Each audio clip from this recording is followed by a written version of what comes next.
નમસ્કાર મિત્રો, સ્વાગત છે તમારું આપણી યુટ્યુબ ચેનલમાં। મિત્રો, આજે આપણે વાત કરીશું ગુજરાતી, બોલિવૂડ, મરાઠી, રાજસ્થાની તેમજ ઘણી ઇન્ડસ્ટ્રીઓમાં કામ કરી ચૂકેલ અને ગુજરાતી ફિલ્મોમાં જાણીતા બનેલ એવા અભિનેતા જીત ઉપેન્દ્ર વિશે। સૌપ્રથમ વાત કરીએ તો તેઓનો જન્મ 23 માર્ચ 1964માં થયો હતો।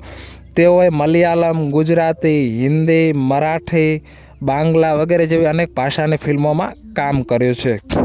વાત કરીએ તો 1988 આસપાસ વિડીયો કેસેટવાળી ફિલ્મોનો સમય શરૂ થયો હતો, જેને કેસેટ ફિલ્મો કહેવામાં આવતી, જેમાં અભિષેક, સ્કેન્ડલ, ડોન 2, દંગા ફસાદ આવી ઘણી બધી ફિલ્મો રિલીઝ થયેલી। અને આ વખતે બે હીરો આ ફિલ્મોની અંદર ઉભરાણા। આ વિડીયો કેસેટની જે ફિલ્મો હતી તેમાં આદિત્ય પંચોલી અને જીત ઉપેન્દ્ર બંને હીરો તરીકે ખૂબ જ ફેમસ થયા અને ત્યારબાદ તેઓ બંને ફિલ્મોની અંદર પણ આપણને જોવા મળ્યા। એમાં પણ ડોન 2 ફિલ્મ જે છે એનું હવા હવા ગીત પણ ખૂબ ફેમસ થયેલું અને ત્યારબાદ બંને કલાકારો ફિલ્મોની અંદર આપણને જોવા મળ્યા મેઇન સ્ટ્રીમ સિનેમાની અંદર। એમાં પણ જીત ઉપેન્દ્ર અનેક ફિલ્મોમાં જોવા મળ્યા, જેમાં વાત કરીએ તો આમિર ખાન સાથે તેઓ અફસાના પ્યાર કા ફિલ્મની અંદર જોવા મળ્યા। ત્યારબાદ તેઓ નસરુદ્દીન શાહ સાથે પન્ના ફિલ્મમાં જોવા મળ્યા, તેમજ આમિર ખાન સાથે અફસાના પ્યાર કા ફિલ્મમાં પણ જોવા મળેલા। જોકે અફસાના પ્યાર કા ફિલ્મમાં તેઓએ નેગેટિવ રોલ કરેલો। ત્યારબાદ તેઓ ઘણી હિન્દી ફિલ્મોમાં જોવા મળ્યા અને ઘણી બીજી ભાષાની ફિલ્મોમાં પણ જોવા મળ્યા, જેમ કે તેઓએ ત્યારબાદ મલયાલમ, ગુજરાતી, રાજસ્થાની, ભોજપુરી, કન્નડ, તમિલ આ સિનેમામાં કામ કરવાનું ચાલુ કરી દીધું। આ ફિલ્મોમાંથી તેમની યાદગાર ફિલ્મોની વાત કરીએ તો જોની વોકર 1992ની અંદર રિલીઝ થયેલી જે મલયાલમ ફિલ્મ હતી, જેમાં તેઓ મમ્મૂટી સાથે જોવા મળેલા, તેમના ભાઈના રોલમાં તેઓ જોવા મળેલા। ત્યારબાદ ભોજપુરી ફિલ્મની વાત કરીએ તો માँ का आंचल, તમિલ ફિલ્મની વાત કરીએ તો શિવા રંજની, દૂધ કા કર્જ।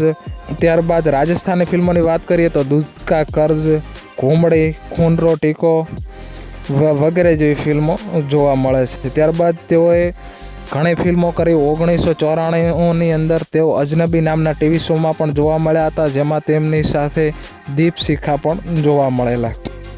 ત્યારબાદ તેઓ ગુજરાતી ફિલ્મોમાં આવી ગયા અને ત્યારે તેમની પ્રથમ ગુજરાતી ફિલ્મ હતી 1997માં રિલીઝ થયેલ કુળદીપક। અને જો કે ગુજરાતી ફિલ્મોમાં તેમનું કામ વધુ પસંદ કરવામાં આવ્યું અને ગુજરાતી ફિલ્મોમાં તેમને પછી એક હીરો તરીકે સ્વીકારી લેવામાં આવ્યા અને અનેક ગુજરાતી ફિલ્મોમાં તેઓ જોવા મળ્યા।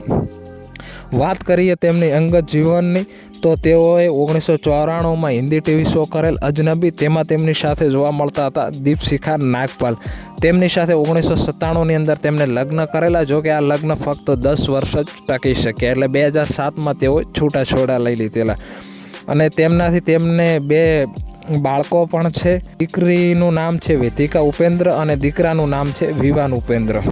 હવે વાત કરીએ તેમના ગુજરાતી કરિયરની તો 1997માં કુળદીપક ફિલ્મથી તેઓએ ગુજરાતી ફિલ્મોમાં ડેબ્યુ કર્યું અને પછી તો ગુજરાતી ફિલ્મોમાં તેઓનું સારું એવું નામ થયું ને ગુજરાતી ફિલ્મોમાં તો તેઓ ચાલી ગયા।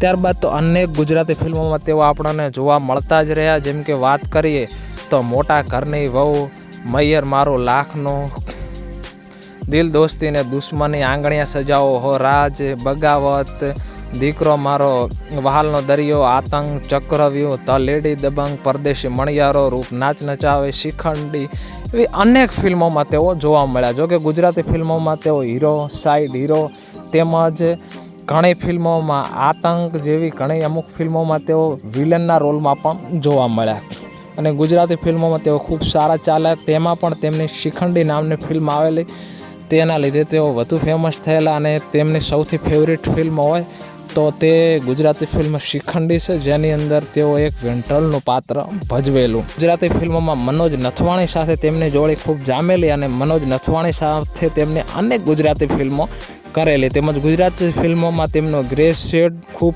પસંદ કરવામાં આવેલો। તો ગુજરાતી ફિલ્મોમાં તેઓ ઘણા સફળ થયા અને અત્યારે પણ તેઓ ગુજરાતી ફિલ્મોમાં હાલમાં પણ જોવા મળે છે।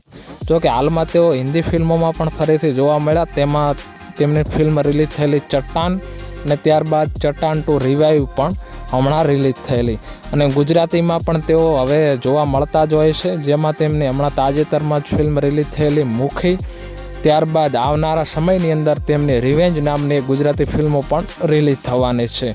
આજે આપણે વાત કરી વિડીયોમાં ગુજરાતી ફિલ્મો તેમજ અનેક ઇન્ડસ્ટ્રીઓના જાણીતા એક્ટર એવા જીત ઉપેન્દ્ર વિશેની. તો વિડીયો તમને કેવો લાગ્યો તે અમને કોમેન્ટ કરી અવશ્ય જણાવજો. જય હિન્દ.